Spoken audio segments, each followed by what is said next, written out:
Hi everyone, welcome back. We are back with another Unity May 2018 kit. As um, as I've been thinking, I don't know if I'm going to continue this up. I do have another stamp company, like I told you in a previous video, that I do subscribe to, so I may be using it just may be like stamp companies that I'm subscribed to. I'm only subscribed to two. I have really, did I say really been thinking about subscribing to another stamp company, the Hero Arts stamp company, but I'm not really sure about that one. Not that I don't think it would be great to use, but I just don't know if I want to be committed to all those stamp companies. And some companies require you to be subscribed to them for a minimum of 3 months before you can get out your contract per se.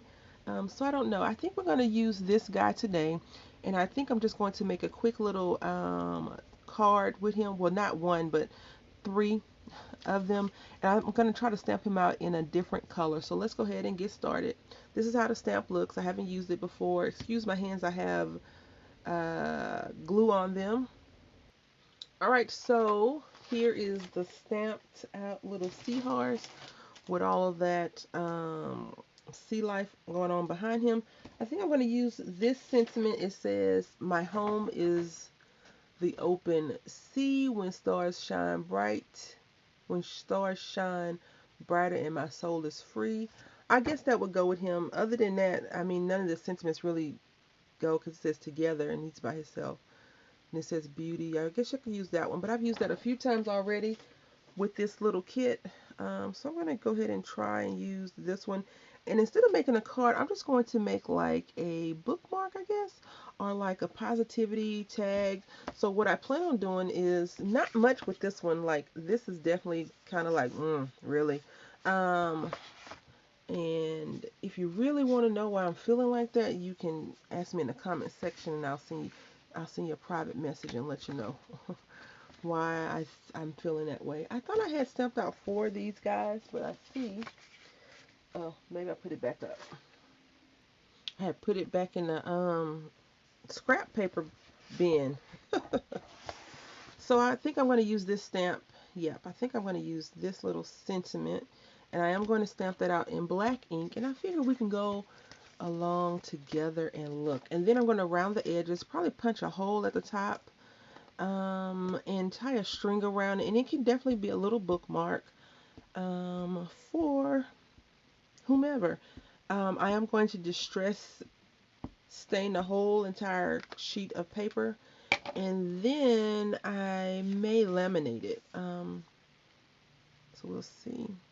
Oh, I was going to do it upside down. Let's see, make sure it's on the right side. And bam, there we go. One. That is a huge sentiment, is it not? My home is the open sea where stars shine brighter and my soul is free. I really want to discuss sentiments really quickly because a lot of people that make stamps are, everyone's using the same sentiments, but I think, oh, no. I think some people are getting upset that people are using or, copying their stamps. But some of the sentiments that people are using are, just out there. Like if I was to say, let's see, what can I think of really quickly? Uh, like if I used a pun, for example, like I use one that I watched a video and the lady said yesterday, no, I can't use that because you wouldn't know the context. Let me see. Um, Let me think on that. Like if I was like to say, "Do not bother me," it's a donut, but do not, or do not worry, be happy, and you stamp it, you get a stamp made. You can't really copyright that sentiment because it's already been done, right? So I think that a lot of companies are complaining about copyright infringement, and I'm all for, supporting whomever. Wherever I can get something for that's going to be cost effective for me, I will. I do like owning the original, but have you looked at the price of some of these things that we purchased? Because as I've stated before, crafting as a hobby is expensive. Very, very expensive. So I have these four little guys stamped out. And they're all guys because they are blue. But I think I'm about to mess up something, right? I'm going to just take a gel pen. I wonder if I can do gel pen and then, yeah, I'm going to do a gel pen. All right, so I got the gel pens out. Let me get a scratch sheet of paper because you know I need a swatch. Let's see. I haven't used these in a while, but they still are flowing. And I can't use these two because they look exactly like the guy does. So put these to the side. That was a bad grab, Brandy. We can use this green and gold. And I think the little bubbles that the seahorse is emitting will be on the green and gold. All right, so let's see. I'll do gold. And I'm not going to color everything. I just want to do a few little random pops of color because I will be laminating this and I will also be distressing it. And I'm not sure if you use a lot of distress. As you all know, I've been trying to learn it a little bit more. I noticed that when I lay the distress on top of something, it changes the color. So I want to be careful with that. And not only that, these gel pens sometimes will streak or run. So I want to be cognitive of that as well.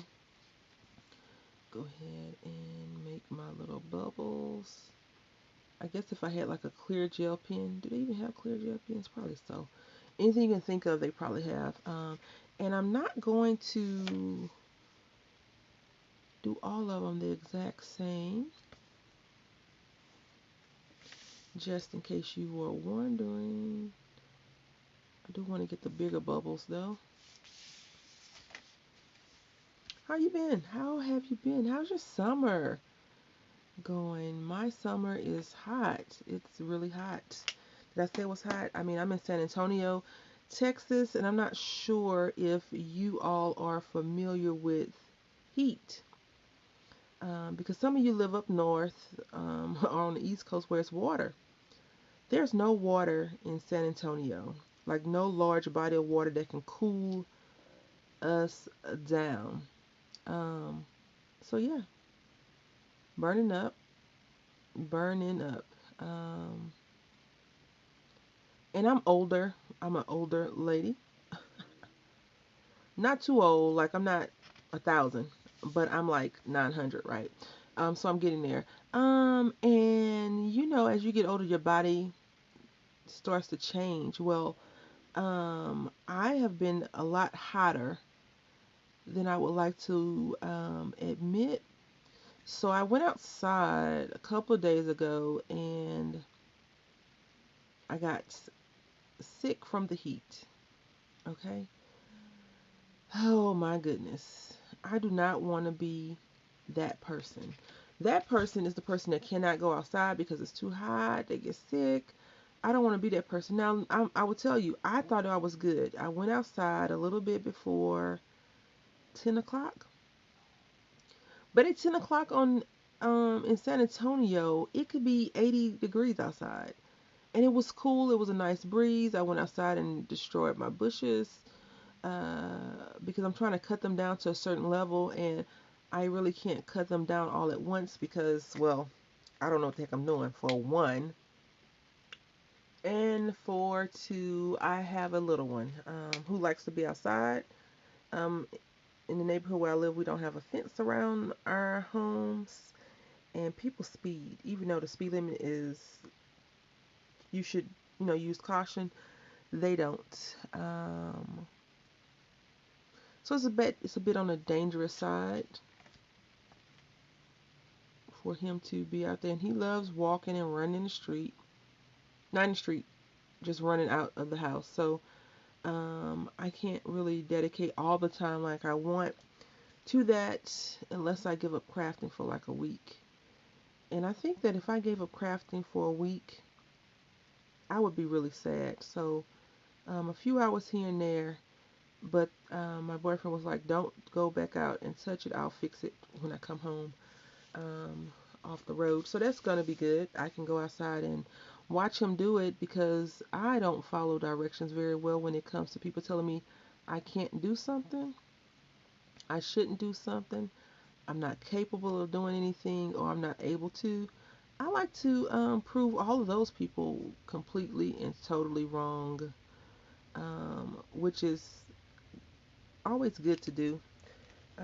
I do try to respect his wishes when he says don't do certain things because I was having some pain, and he was like, "Oh no!" Like he thought that he was gonna have to come home sooner than later because I was having pain.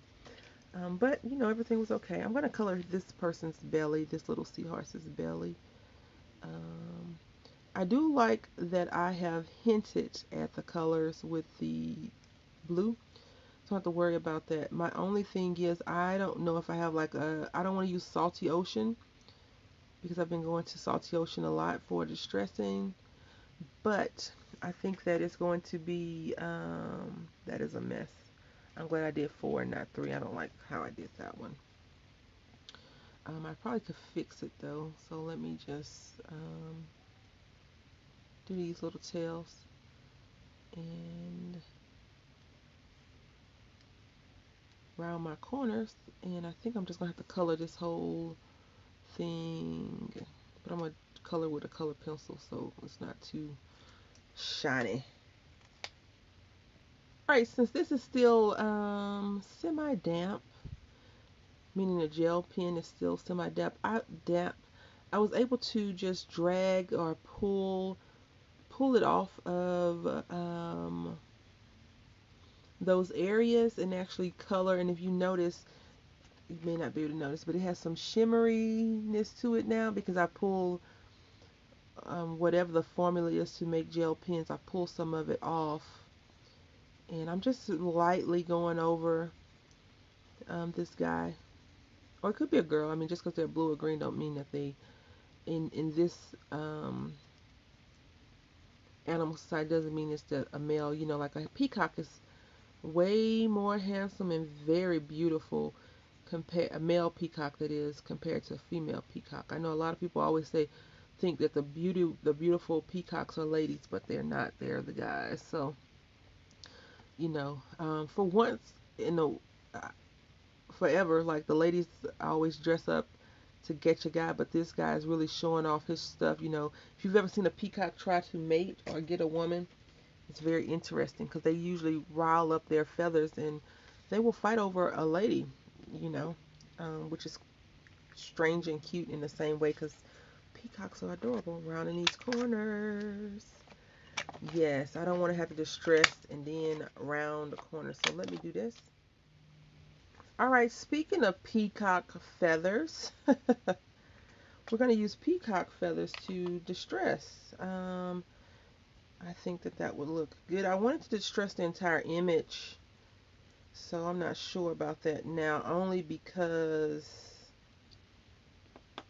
I don't know if it's going to be too much, like if it's going to all blend in together. I was going to try another blue, but it was definitely too much. It didn't look right. See, I don't know. I think maybe the edge, and I think maybe I need to use a lot of color like yellow or something like that, but we'll see.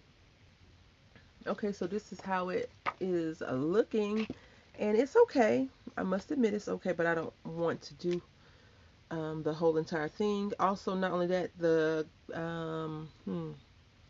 glitter was still drying on the paper, the gel glitter portion, and it got onto the pad, so I don't want to do that. I think just distressing the edges is enough. I mean, don't go overboard, right? And I should have did it on this one, all of that, because you know I colored him in, or her in, it in, the seahorse, yeah. So, yeah, that's what happened. And I don't think I'm gonna do the back, only because I mean I don't think the back needs to be distressed. What do you all think? You can let me know in the comment section if you think I should have distressed all the back. Let me know if you think I should just went crazy and distressed it all, okay? because I'm not going to go crazy and distress it all. I am going to just distress the edges. So let me know what you think. I also want to know when for your craft area, like if you have a space, do you have like a set of tools that are handy dandy? I want to put a Lazy Susan on my desk, but I don't know what to put in the Lazy Susan. I have a bucket of pens. I think I've showed you all that before. I have a bucket of pens that I use. The only thing is like when I'm distressing, if I go like really hard into distressing, you can definitely see, no, you can definitely hear, you can't see, but you can hear the table like kind of shaking. I don't know if that would be good to put the Lazy Susan on there and put all the things that I want to put in there, and it's like, like shaking. So let me know how you have your desk set up. I'm going to definitely look into. I checked out a book from the library on, it's called Organizing Your Craft Space, I think it's called, something like that. I'm not looking to buy any more storage solutions, anymore, anything in reference to storage. I am looking to decrease, rearrange, and use more of what I own already. Alright, so this is our completed project for this Unity stamp kit of the month. It's just some little, I call them bookmarks, but they could be tag pages or something like that. I am going to laminate them. I think. I think they look good like this because you can definitely put them in a book. But I think if I laminate and poach a hole and put some string on there, you can definitely use it as a bookmark, which would be super cool. I have decided to get back into reading adult books versus the Cat in the Hat books. I need to, I feel like if you don't read, you lose your vocabulary, and I feel like I can't even comprehend certain things lately. And that's just because I'm not talking to a lot of adults anymore. I'm home with the little one, and we watch Disney Channel all day, to be honest, or we go outside or we do things like that, but I'm not engaging in adult conversation with him because he doesn't speak English. So anyway, I want to say thank you all for watching. Until next Kid of the Month, happy crafting.